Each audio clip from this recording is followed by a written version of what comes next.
Welcome to our deep dive, and this time we're looking into a conflict that's been going on for decades, the Democratic Republic of Congo. We're going to try to figure out why it's happening, who's involved, and how it might be resolved. It's complicated, but we've got tons of research to help us understand the situation, and the consequences are just devastating. It's really striking how connected this conflict is to the DRC's history and all those incredible natural resources they have. It's a lot more than a simple power struggle.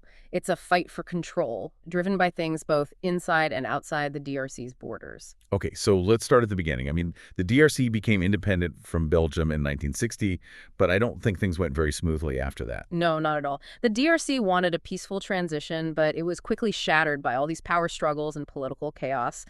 And then in 1994, the Rwandan genocide happened just next door. And it wasn't just a tragedy for Rwanda, it spilled over into the DRC, and its impact is still being felt even today. I'm really curious about how that spillover, how that actually made the conflict in the DRC worse. Well, just imagine millions of refugees fleeing from the violence, and they're seeking safety in the DRC. And among them were armed groups from the genocide, and they brought their conflict with them. And this influx just made tensions explode between all the different ethnic groups in eastern Congo. And they were already dealing with their own issues. So you can imagine it was like pouring gasoline on a fire. Oh, wow. So the DRC was dealing with their own internal struggles, and then suddenly they had this huge external shock that just amplified everything. Exactly. And on top of all that, the DRC is incredibly rich in natural resources, gold, diamonds, coltan, you name it. And these valuable assets became a target for exploitation. Armed groups saw a chance to profit, and so the fight became not just about political power, it was about controlling those resources. So we're talking about this perfect storm, a brand new nation, still fragile from just getting its independence, dealing with a refugee crisis, and then sitting on this treasure trove of resources that everyone wants to grab. Yeah, you've got it. And that is the foundation of the conflict that is still plaguing the DRC today. When we talk about these resources, one mineral keeps coming up, coltan. Most people probably haven't even heard of it, but it's in pretty much every electronic device we use. That's right. Coltan is a must-have for making capacitors, and those are found in smartphones, laptops, all the gadgets. And the DRC just happens to have a huge chunk of the world's coltan reserves. So this conflict isn't just some regional issue. This has global implications. Wow, so that means that even though we might be thousands of miles away, our demand for the newest phone or laptop, it's connected to this conflict. It is, and it shows just how complex all of this is. We can't just point a finger at one group and say they're responsible. We have to understand how history, resources, political ambitions, and even global economics all play a role in this terrible situation. Okay, so we've kind of figured out the why, the root causes of this conflict. But what about the who? Who are the main players here? Well, on one side, you have the DRC government. They're trying to keep control and stability in a country facing all these challenges. And then there are loads of armed groups operating within the DRC, some fighting for political power, others for control of those resources, and some driven by those ethnic tensions. And then we have the neighboring countries. Some people accuse them of fueling the conflict by supporting different armed groups. What's going on there? It's a very sensitive topic, but there are definitely allegations that Rwanda, in particular, has been supporting rebel factions in the DRC. Now, Rwanda strongly denies these accusations, but the evidence we've seen suggests a very complex situation with competing interests. So not only do we have internal actors, but there are outside forces at play too, which just adds another layer to this whole thing. Absolutely. And it raises the question of how do we even start to resolve a conflict with so many layers and actors involved? Where do we begin? That's the big question, isn't it? And I guess that's what we'll dig into next time. But before we go, can we talk a bit more about one of the groups you mentioned, the M23 rebels? They've been really active in recent years, haven't they? Yes, they have. The M23 showed up in 2012, and they're mostly Congolese Tutsis. They've been accused of some horrible atrocities against civilians, and they've caused major instability, especially in the eastern provinces. In fact, they captured Goma back in 2012, which led to a huge humanitarian crisis. They sound like a powerful force.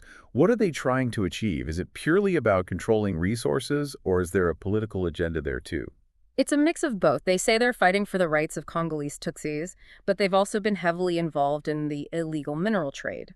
So they're both a military and an economic threat to the government and the whole region. Yeah. And their actions have displaced so many people, contributing to the widespread suffering. So they're a perfect example of how political motives and economic interests get all tangled up in this conflict. It feels like everyone involved has their own agenda, which makes finding a solution even harder. You're right. It's like trying to solve a giant puzzle where the pieces keep moving. But to even try and solve it, we have to look at the big picture and the different paths to peace. And that's what we'll explore next time. Okay, so in the first part, we talked about like the root causes of the conflict in the DRC, who the major players are, and how resources play such a devastating role. But I think the question everyone wants to know is, how do we even move towards peace? Is that even possible at this point? Well, I get why it feels overwhelming, but there are ways to achieve peace. It won't be easy or quick, but there are definite steps we can take. I think everyone listening is going to be happy to hear that. So tell me more about these steps. Where do we even begin? Political dialogue, that's one of the most crucial pathways. We need to get the DRC government, the various rebel groups, and the neighboring countries all together, trying to work out a peace agreement that lasts. I mean, that sounds incredibly hard. How do you get groups that have been fighting each other, that don't trust each other for years? How do you even get them to sit down and talk, let alone compromise? It's a huge task for sure. It needs strong leadership, everyone willing to compromise, and probably the most important thing, a mediator everyone trusts. But it's not impossible. There's actually been some positive signs lately. Oh, really? Tell me more about that. Well, Rwanda, who's been accused of backing some of the rebel groups, actually called for a ceasefire. And they've urged direct talks between the DRC government and the M23 rebels. So maybe even those who've been adding fuel to the fire are starting to see the need for a negotiated solution. Well, that's promising. But even if they get everyone to the table, how do you deal with the underlying issues causing this conflict in the first place? Like we talked about the competition for resources. How do you solve that? That's where managing resources responsibly comes in. We need transparent and fair systems that make sure that the DRC's mineral wealth benefits the people of Congo, not just armed groups or corporations from other countries. So it's about making sure those profits aren't fueling the conflict, and that the resources are actually used to help the DRC and build a better future. Exactly. And some groups are already working towards this. For example, there's this push for conflict-free minerals, so companies can actually trace where their raw materials are coming from and make sure they're not buying them from areas controlled by armed groups. So consumers could actually help by choosing products made with ethically sourced materials. Exactly. We can use our purchasing power to encourage companies to act responsibly. But it can't just be about individuals. We need system-wide change, too. And that's where organizations like the UN Security Council come in, right? What can they do to help the DRC achieve peace? The UN Security Council has been involved in a number of ways. They've put sanctions on individual and groups they believe are making the conflict worse. And they've also sent in peacekeeping missions to protect civilians and try and stabilize the situation. But the conflict's still going on. Why haven't those things worked? Well, peacekeeping missions are often understaffed and lack resources. And sanctions, although they're meant to pressure those responsible for the violence, they can sometimes hurt ordinary people too. It's a tough balance. So what needs to change? How can the international community really make a difference and support peace in the DRC? It's got to be more than just peacekeeping and sanctions. The DRC needs serious investment in its development. They need to rebuild infrastructure, strengthen their institutions, create job opportunities for people. If people have hope for a better future, they're less likely to join armed groups or be driven by desperation. So we're talking about addressing the root causes, like poverty, inequality, lack of opportunities. But how do you even begin to do that in a country that's been torn apart by war for so long? It's a huge challenge, but it can be done. There are successful examples from other countries that have gone through similar situations. We can learn from what worked and what didn't. But it needs a long-term commitment from the international community, not just one-off aid efforts. This brings up another thing. Security sector reform. We mentioned it before. But what exactly does that involve? And why is it so important for lasting peace? Basically, security sector reform is about rebuilding and professionalizing the DRC's army and police force. They need to be properly trained, disciplined, and focused on protecting people, not taking advantage of them. So making sure that the people who are supposed to keep the peace are actually a source of safety, not fear. Yes, exactly. That's crucial for creating an environment where peace can actually take hold. If people are scared of their own security forces, they're more likely to turn to armed groups for protection, and that just keeps the cycle of violence going. It all makes sense, but I keep thinking about the human cost of this conflict. We've been talking about all the geopolitics and the resource issues and the political stuff. But what about the people actually living through this? Their stories get lost in all of this. You're absolutely right. We can't forget about the human beings behind the statistics. This conflict has displaced millions of people. They're vulnerable to hunger, disease, and more violence. The trauma people have experienced is just immeasurable. So we've talked about how this conflict started in the DRC, how resources play a role. In some ways, we might be able to get to peace. But now we have to shift gears and focus on something just as important, and that's the human cost of this war that never seems to end. We keep saying humanitarian crisis, but what does that actually mean for people on the ground? Well, it means families torn apart by violence. It means millions of people forced to leave their homes, kids growing up in the middle of trauma. The DRC actually has one of the biggest internally displaced populations in the world, and the numbers keep going up. Millions of people, just like us, forced to run away from everything they know, constantly afraid and uncertain about the future. It's heartbreaking. You hear about millions displaced, but it's hard to picture what that really looks like. What are people actually facing? Try to imagine living in a makeshift camp. Way too many people, barely any clean water or food, not enough medical care. You've lost your home, your job, maybe even people you love. You're worried sick about disease, about safety, about your kid's future. That's the reality for so many people in Congo right now. And it's not just the physical stuff, it's the emotional toll too. The trauma of seeing violence, the constant fear that can really mess with your mental health.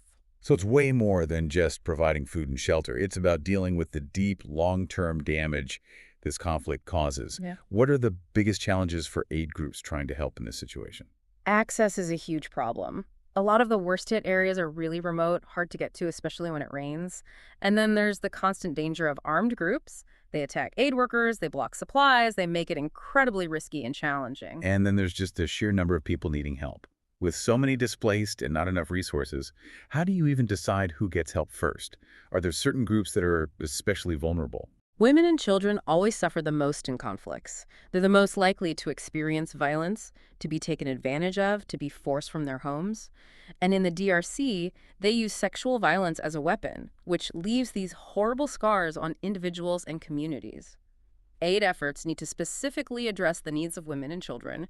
They need protection, health care, and mental health support. We've talked about finding political solutions, managing resources better, reforming the security sector, but those all take time.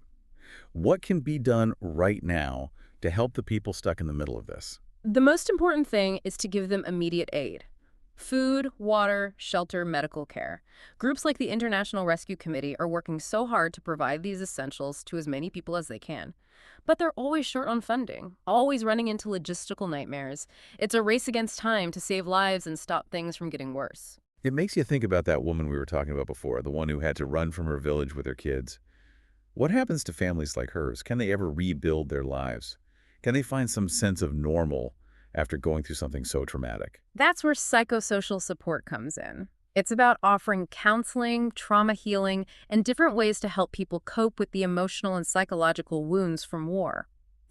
It's not easy, and it takes a long time, but it's so important for helping individuals and communities heal and start to rebuild their lives. So it's not just about treating physical injuries, it's about dealing with the invisible scars this conflict leaves behind. And rebuilding communities, that must be a huge task too. How do you even begin to fix the social fabric after years of violence and mistrust?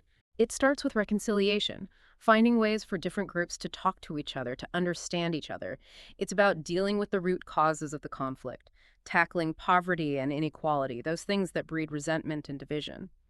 And it's about giving local communities the power to take charge of their own recovery, to rebuild their lives and their future.